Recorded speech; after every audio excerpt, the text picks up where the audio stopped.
পিলখানার ট্র্যাজেডিতে শহীদ সেনাদের কবরে রাষ্ট্রপতি ও প্রধানমন্ত্রীর শ্রদ্ধা, হত্যাযজ্ঞের স্মৃতি অম্লান রাখতে কাজ করবে সরকার। জাতীয় নিরাপত্তা কাঠামো আরও শক্তিশালী করার ঘোষণা। পিলখানার ঘটনাকে রাষ্ট্রীয় মর্যাদায় স্মরণ করা আমাদের জাতীয় দায়িত্ব। 25 এবং 26শে ফেব্রুয়ারি স্মৃতিকে অম্লান করে রাখতে বর্তমান সরকার ইনশাল্লাহ কাজ করবে। জাতীয় নিরাপত্তার কাঠামোকে আর আধুনিক, সময় উপযোগী এবং শক্তিশালী করা প্রয়োজন অবশ্যই। ঐক্যবদ্ধভাবে দেশকে এগিয়ে নেওয়ার আহ্বান সেনাপ্রধানের। আমাদের জাতীয় জীবনে যেন 2009 সালের 25 ফেব্রুয়ারির মতো কোনো ঘটনা পুনরাবৃত্তি না হয়, এজন্য আমরা বদ্ধপরিকর এবং আমরা সকলে ঐক্যবদ্ধ হয়ে একটি সমৃদ্ধ বাংলাদেশ গঠনে কার্যকরী ভূমিকা পালন করব। দেখছিলেন প্রধান শিরোনাম। রাত 11টার সময় সঙ্গে আছি আমি কামরুজ্জামান মামুন। এবার অন্যান্য শীর্ষ সংবাদ। জুলাই অভ্যুত্থানে হতাহতের পরিবারকে পুনর্বাসনের নির্দেশ প্রধানমন্ত্রীর। তালিকা যাচাই বাছাইয়ের সিদ্ধান্ত, রাজনৈতিক বিবেচনায় বাদ পড়বেন না কেউ। সংসদের প্রথম অধিবেশনে রাষ্ট্রপতির অভিশংসন চান বিরোধী দলীয় চিফ হুইপ। 69% হ্যাঁ ভোট প্রমাণ করে জনগণ পরিবর্তনের পক্ষে, বললেন ডাক্তার শফিকুর রহমান। বাংলাদেশ ব্যাংক থেকে সরিয়ে দেয়া হলো আহসান এইচ মনসুরকে। নতুন গভর্নর মোস্তাকুর রহমান পরিবর্তনকে চলমান প্রক্রিয়া, বললেন অর্থমন্ত্রী। এবং মশায় অতিষ্ঠ রাজধানীবাসী, নিধনে নৌকা, স্পিড বোট ব্যবহার সহ পরীক্ষা করা হবে ওষুধের মান। সমন্বয়হীনতা দূর করে নিয়ন্ত্রণের ঘোষণা প্রশাসক ও মন্ত্রী প্রতিমন্ত্রীর।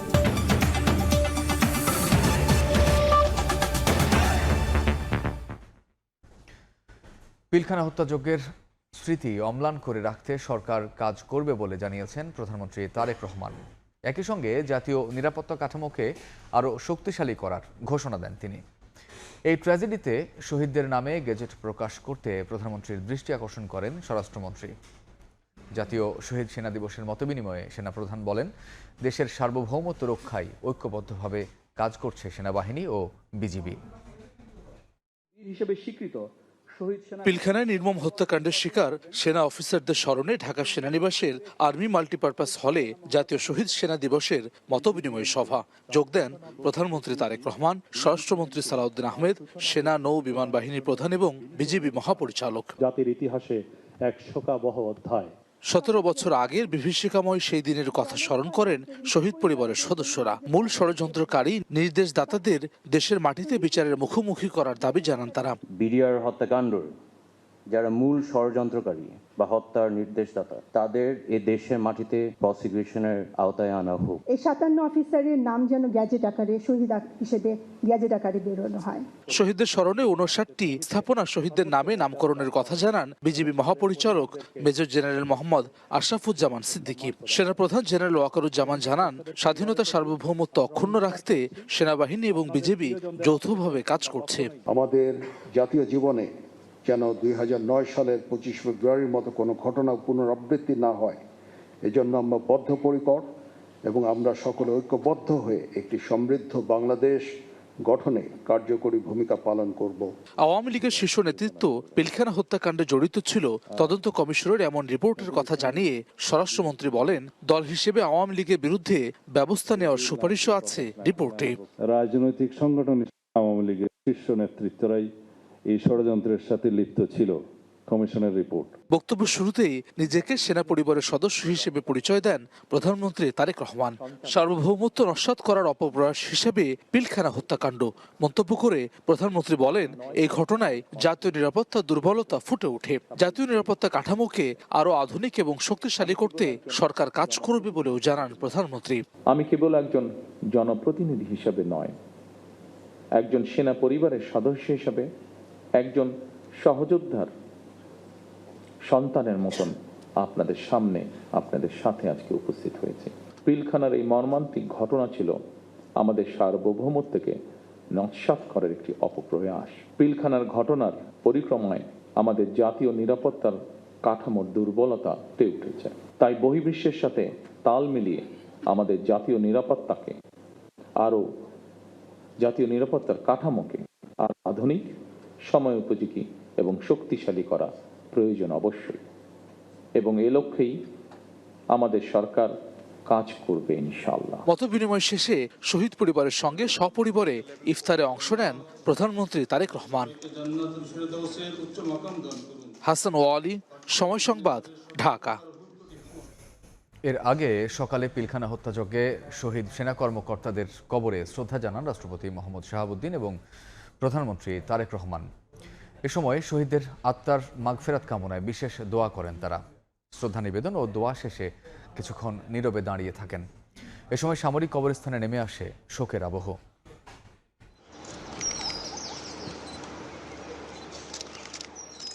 পিলখানায় হত্যাযজ্ঞে শহীদ সেনা কর্মকর্তাদের শ্রদ্ধা ভরে স্মরণ। জাতীয় শহীদ সেনা দিবসে বনানীর সামরিক কবরস্থানে বীর সেনাদের প্রতি শুরুতে শ্রদ্ধা জানান রাষ্ট্রপতি মোহাম্মদ শাহাবুদ্দিন এবং প্রধানমন্ত্রী তারেক রহমান।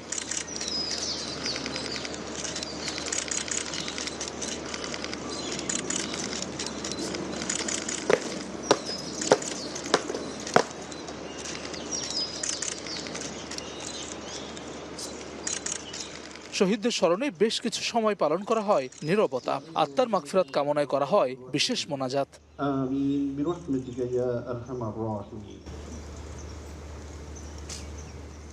একে একে শ্রদ্ধা নিবেদন করেন স্বরাষ্ট্রমন্ত্রী সালাউদ্দিন আহমেদ, 3 বাহিনী প্রধান এবং শহীদ পরিবারের সদস্যরা। সামরিক কবরস্থানে নেমে আসে শোকের আবহ।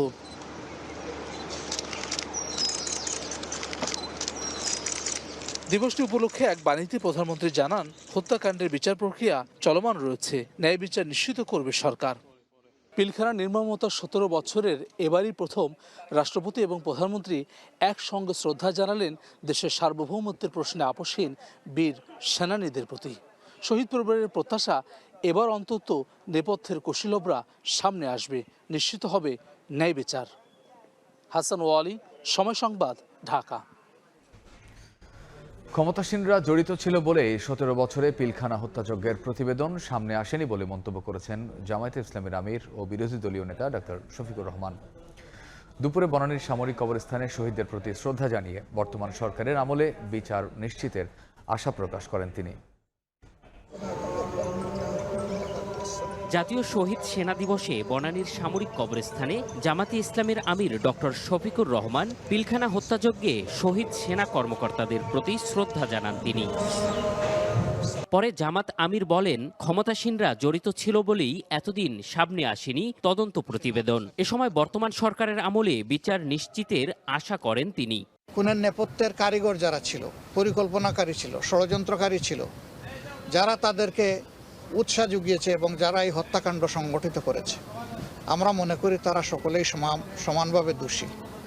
এদের সবাইকে অবশ্যই বিচারের আওতায় আনতে হবে। যদি এই সরকার বিচারের আওতায় আনতে পারে তাহলে এই জাতির কিছু দায় মুক্তি হবে, দায় মোচন হবে। যদি সরকার না আনতে পারে তাহলে এটা সরকারের চরম ব্যর্থতা হিসেবে পরিগণিত হবে। শহীদদের স্মরণে জামাতের ঢাকা মহানগর দক্ষিণের আলোচনা সভায় দলটির সেক্রেটারি জেনারেল মিয়া গোলাম পরোয়ার বলেন, দাবি আর আলোচনার রহস্যের মধ্যে ঘুরপাক খাচ্ছে বিডিআর বিদ্রোহের হত্যার বিচার। সমস্ত জীবনগুলো শেষ হওয়ার পর লোক দেখানো ব্যবস্থা নিয়ে জাতির সামনে কেন নাটক করা হলো, এ নিয়ে সাবেক প্রধানমন্ত্রীর সামনে সেই সেনা কর্মকর্তাদের যে আহাজারি এবং কান্না, সে ভিডিও কিন্তু এখনো জাতির সামনে ভাসছে। যারা সেদিন এই হত্যাকাণ্ডের নেতৃত্ব দিয়েছিলেন, এর পেছনে দেশ বিরোধী ষড়যন্ত্র ছিল। এটা যদি আজকে উন্মোচিত না হয় তো এই দেশকে নিয়ে আবার কেউ, কোনো দল, কোনো সংস্থা, কোনো শক্তি যে আর ষড়যন্ত্র করবে না, তার তো কোনো নিশ্চয়তা নেই। এদিকে 28 ফেব্রুয়ারি জামাতের ইফতার অনুষ্ঠানে প্রধানমন্ত্রীকে আমন্ত্রণ জানান দলটির সেক্রেটারি জেনারেল। বুধবার সচিবালয়ে গিয়ে আমন্ত্রণপত্র পৌঁছে দেন তিনি। এ সময় টেলিফোনে জামাত আমিরের স্বাস্থ্যের খবর নেন তারেক রহমান। এম এ আজিম, সময় সংবাদ, ঢাকা। সংসদের প্রথম অধিবেশনে রাষ্ট্রপতির মোহাম্মদ শাহাবুদ্দিনের অভিশংসন চান বিরোধী দলীয় চিফ হুইপ নাহিদ ইসলাম। রাজধানীর বনানী কবরস্থানে শহীদ সেনাদের কবরে শ্রদ্ধা জানানো শেষে একথা বলেন তিনি। এদিকে বিরোধী দলীয় নেতা ও জামায়াত আমির ডক্টর শফিকুর রহমান বলেছেন, গণভোটে 69% হ্যাঁ ভোট প্রমাণ করে মানুষ পরিবর্তনের পক্ষে ভোট দিয়েছিল। বুধবার বিকেলে রাজধানীর বনানী সামরিক কবরস্থানে সেনা শহীদদের প্রতি দোয়া ও শ্রদ্ধা নিবেদন করেন বিরোধী দলীয় চিফ হুইপ ও জাতীয় নাগরিক পার্টির আহ্বায়ক নাহিদ ইসলাম সহ এনসিপি নেতৃবৃন্দ। শ্রদ্ধা নিবেদন শেষে নাহিদ ইসলাম বলেন, জুলাই গণ অভ্যুত্থানে রাষ্ট্রপতির নীরব ভূমিকা ও নিষ্ক্রিয়তার কারণে গণহত্যার দায়ে তিনি অভিযুক্ত। বলেন, নতুন সংসদের প্রথম অধিবেশনে সরকারের দায়িত্ব হবে রাষ্ট্রপতির অভিশংসন। রাষ্ট্রপতি বলতে আমরা যেটা বুঝি রাষ্ট্রের অভিভাবক, যেই সম্মান, শ্রদ্ধা, ভাবগাম্ভীর্য সম্পূর্ণ ব্যক্তিত্ব প্রয়োজন, তার কোনোটাই আসলে তার নেই, বরং নানা অপরাধে তিনি অভিযুক্ত। ফলে এখন সময় এসেছে তার অভিশংসন করে তাকে সরানো, দ্বিতীয়ত তার বিরুদ্ধে মামলা করে তাকে দ্রুত সময়ের মধ্যে গ্রেফতার করা। এদিকে বুধবার সন্ধ্যায় রাজধানীর ইব্রাহিমপুরে এক আলোচনা সভায় বিরোধী দলীয় নেতা ও জামাত আমির শফিকুর রহমান বলেন, গণভোটে 69% হ্যাঁ ভোট প্রমাণ করে মানুষ পরিবর্তনের পক্ষে ভোট দিয়েছিল। 69% জনগণ হ্যাঁ ভোট দিয়েছে, এইটাই তার প্রমাণ। যারা এখন ক্ষমতায় আছেন তারা বলেছেন তারা না ভোট দিবেন, এইটাই প্রমাণ তারা সংখ্যাগরিষ্ঠ মানুষের ভালোবাসা এবং ভোট পান নাই। এ সময় সংসদে শক্ত বিরোধী দলের ভূমিকার কথা জানিয়ে চাঁদাবাজি সহ সকল অন্যায় বন্ধে সরকারকে ব্যবস্থা নেওয়ার আহ্বান জানান জামাত আমির। তুষার আহমেদ ইমন, সময় সংবাদ, ঢাকা। রাত 11টার সময় আরো থাকছে। চট্টগ্রামের রাউজানে বিএনপি কর্মীকে গুলি করে হত্যা, জানা যায়নি কারণ। নোয়াখালীর হাতিয়ায় হান্নান মাসুদের গাড়ি বহরে হামলা, সংঘর্ষে আহত 10। একমাত্র আইএফএল ক্লাস পাইপ নিশ্চিত করে প্রতি ইঞ্চিতে সঠিক থিকনেস ও সঠিক মাপ। পাইপের বস, না কিনলে লস। জুলাই গণঅভ্যুত্থানে হতাহতের পরিবারকে পুনর্বাসনে সর্বোচ্চ গুরুত্ব দেওয়ার নির্দেশ দিয়েছেন প্রধানমন্ত্রী তারেক রহমান। মুক্তিযুদ্ধ বিষয়ক প্রতিমন্ত্রী ইশরাক হোসেন জানান, জুলাই যোদ্ধাদের তালিকা থেকে রাজনৈতিক বিবেচনায় অনেকে বাদ পড়েছেন। যাচাই বাছাইয়ের মাধ্যমে তাদের অন্তর্ভুক্ত করার নির্দেশ দিয়েছেন সরকার প্রধান। বুধবার সকাল 11:15টার দিকে সচিবালয়ে আসেন প্রধানমন্ত্রী তারেক রহমান। একগুচ্ছ কর্মসূচিতে ব্যস্ত সময় কাটান তিনি। সকালে মুক্তিযুদ্ধ বিষয়ক মন্ত্রী ও প্রতিমন্ত্রীর সঙ্গে বৈঠক করেন প্রধানমন্ত্রী। এ সময় জুলাই ফাউন্ডেশন তহবিলের সদ্ব্যবহার, গণঅভ্যুত্থানে আহতদের চিকিৎসা নিশ্চিতের পাশাপাশি শহীদ পরিবারের পুনর্বাসনে সর্বোচ্চ গুরুত্ব দেওয়ার নির্দেশ দেন। জুলাই যোদ্ধাদের তালিকা থেকে রাজনৈতিক বিবেচনায় অনেকে বাদ পড়েছেন জানিয়ে প্রতিমন্ত্রী বলেন, যাচাই বাছাইয়ের মাধ্যমে তাদের অন্তর্ভুক্ত করা হবে। জুলাই অভ্যুত্থানে যারা আহত হয়েছেন, শহীদ পরিবার রয়েছেন, তাদের পুনর্বাসনের বিষয়টি সিরিয়াসলি যে সরকার দেখছে, সেই বিষয়ে আজকে অনারেবল প্রাইম মিনিস্টার আমাদেরকে ডেকেছিল। আমাদের কাছে কোনো রাজনৈতিক দলীয় পরিচয় বিবেচনাধীন হবে না। যারাই আহত, যারাই শহীদ, যারাই বিগত এই আন্দোলনে তাদের আত্মত্যাগ করেছেন, তাদেরকে পুনর্বাসন করা, তাদের চিকিৎসা নিশ্চিত করা এবং শহীদ পরিবারদের পুনর্বাসন করা, তাদের যে প্রাপ্য ভাতা, এগুলো যাতে সঠিকভাবে তারা পায় সেটি নিশ্চিত করার জন্য আমরা কাজ করে যাব। এদিকে দেশের তরুণ প্রজন্মের নৈতিক শিক্ষার জন্য সরকারি প্রচার মাধ্যম ও সামাজিক মাধ্যমকে কাজে লাগানোর নির্দেশনা দিয়েছেন প্রধানমন্ত্রী। বাংলাদেশ টেলিভিশন ও বেতারকে জনবান্ধব প্রচার মাধ্যম হিসেবে গড়ে তোলার কথা জানান তথ্য ও সম্প্রচার মন্ত্রী। বিটিভি এবং বাংলাদেশ বেতারকে কিভাবে আমরা জনগণের কাজে লাগাতে পারি সে বিষয়ে উনি দীর্ঘক্ষণ কথা বলেছেন এবং উনি সবচেয়ে বেশি গুরুত্ব দিয়েছেন যে বাংলাদেশের তরুণ প্রজন্মের জন্য মূল্যবোধ গড়ার কাজে আমাদের সরকারের অধীনস্থ সমস্ত প্রচার মাধ্যমকে আমরা কিভাবে কাজে লাগাতে পারি এবং একই সঙ্গে সোশ্যাল মিডিয়াকেও আমরা কিভাবে কাজে লাগাতে পারি। বিকেলে প্রধানমন্ত্রী তারেক রহমান সচিবালয়ে তার কার্যালয়ে নবনিযুক্ত পুলিশ মহাপরিদর্শক মোহাম্মদ আলী হোসেন ফকিরকে র্যাঙ্ক ব্যাজ পরিয়ে দেন। প্রসূন আশিস, সময় সংবাদ, ঢাকা। কক্সবাজারের কলাতলিতে গ্যাস পাম্পে আগুন লেগেছে। নিয়ন্ত্রণে কাজ করছে ফায়ার সার্ভিসের 5টি ইউনিট। সেখানে আছেন সহকর্মী সুজাউদ্দিন রুবেল। সরাসরি যাচ্ছি রুবেলের কাছে। রুবেল, শুনতে পাচ্ছেন? কক্সবাজারের গুরুত্বপূর্ণ এলাকা কলাতলি, সেই কলাতলির ডলফিন মোড় সংলগ্ন পাহাড়ের উপরে যে রাস্তাটি রয়েছে, মহাসড়ক কক্সবাজার চট্টগ্রাম, সেই মহাসড়কের পাশে একটি এলপিজি গ্যাস পাম্পে অগ্নিকাণ্ডের হয়েছে। প্রথম দিকে 6টা থেকে যে গ্যাস সেটি লিক হওয়া শুরু হয়। এরপরে কিন্তু প্রথম ধাপে ফায়ার সার্ভিস এসে সেটি নিয়ন্ত্রণ করে, কিন্তু 8টার পর সেটি আবার বিকট শব্দে বিস্ফোরিত হয় এবং বিস্ফোরিত হওয়ার সঙ্গে সঙ্গে এই পর্যন্ত 3 জন অগ্নিদগ্ধ হয়েছে এবং তাদেরকে কক্সবাজার সদর হাসপাতালে নিয়ে যাওয়া হয়েছে।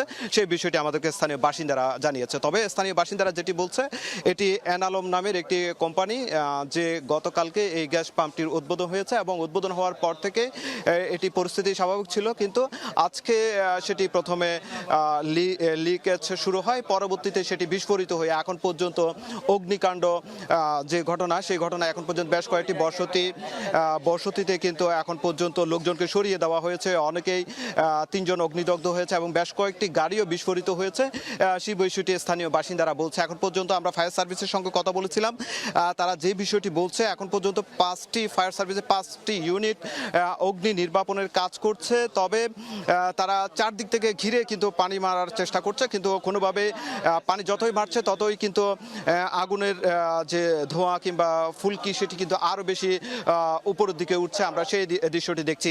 এরই মধ্যে উৎসুক জনতার ভিড়কে কেন্দ্র করে কিন্তু উৎসুক জনতার যে ভিড়, সেই ভিড়কে আসলে এখান থেকে পরিস্থিতি সামাল দিতে এরই মধ্যে সেনাবাহিনী, পুলিশ এবং আইনশৃঙ্খলা বাহিনীর বেশ সদস্য এখানে এসেছে এবং চারদিক থেকে তারা আসলে চট্টগ্রাম কক্সবাজার মহাসড়কে যেখানে দূরপাল্লা যানবাহনগুলো ছাড়তো সেই সড়কটি এরই মধ্যে বন্ধ করে দেওয়া হয়েছে এবং চারপাশের যে বিদ্যুৎ সরবরাহ সেটিও কিন্তু বিচ্ছিন্ন করা হয়েছে।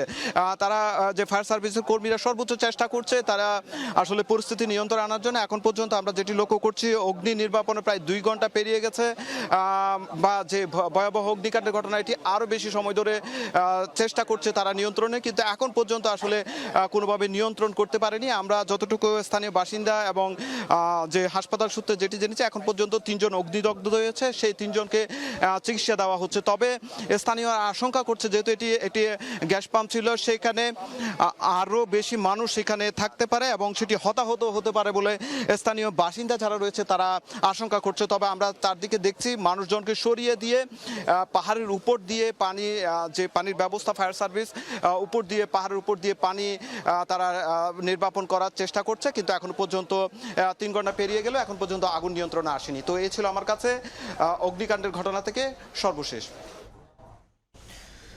কক্সবাজারের কলাতলিতে গ্যাস পাম্পে আগুন লেগেছে, নিয়ন্ত্রণে কাজ করছে ফায়ার সার্ভিসের 5টি ইউনিট। সেখান থেকে জানাচ্ছিলেন সহকর্মী সুজাউদ্দিন রুবেল। চট্টগ্রামের রাউজানে বিএনপি কর্মীকে গুলি করে হত্যা করেছে দুর্বৃত্তরা। সন্ধ্যায় রাউজানের অলিমিয়াহাট এলাকায় এ ঘটনা ঘটে। প্রত্যক্ষদর্শীরা জানান, ইফতারের পর এলাকার একটি দোকানে বসেছিলেন মুজিব ভান্ডারী। সে সময় মোটরসাইকেলে করে কয়েকজন যুবক এসে মুজিবকে লক্ষ্য করে একাধিক গুলি চালিয়ে পালিয়ে যায়। উদ্ধার করে উপজেলা স্বাস্থ্য কমপ্লেক্সে নিয়ে যান স্থানীয়রা। সেখানে চিকিৎসক তাকে মৃত ঘোষণা করেন। এদিকে খবর পেয়ে ঘটনাস্থল পরিদর্শন করেছে পুলিশ।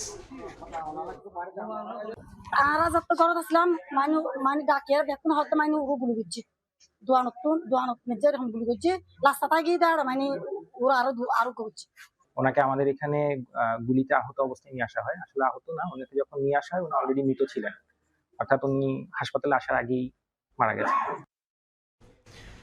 নোয়াখালী 6 আসনের সংসদ সদস্য আব্দুল হান্নান মাসুদের গাড়ি বহরে হামলা হয়েছে। হাতিয়ায় নির্বাচন পরবর্তী সহিংসতায় ক্ষতিগ্রস্ত এলাকা পরিদর্শন করতে গেলে এ হামলা চালায় দুর্বৃত্তরা। পুলিশ জানায়, বেলা 12টার দিকে উপজেলার প্রকল্প বাজার এলাকায় যান হান্নান মাসুদ। এ সময় দুর্বৃত্তরা তার বহরে হামলা করে। তার সঙ্গে থাকা এনসিপির কর্মীরা এগিয়ে এলে দুপক্ষের সংঘর্ষ হয়। আহত হন উভয় পক্ষের অন্তত 10 জন।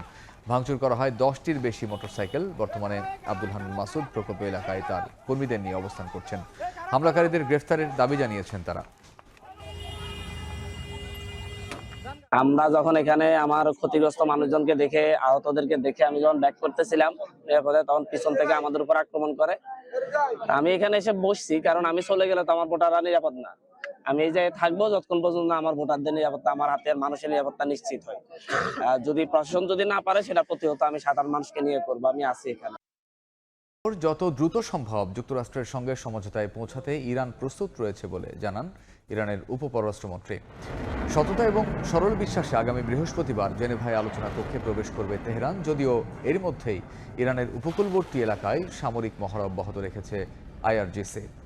তেহরানের বিরুদ্ধে যুদ্ধে দ্রুত জয় পাওয়া সম্ভব বলে দাবি করেছেন মার্কিন প্রেসিডেন্ট ডোনাল্ড ট্রাম্প।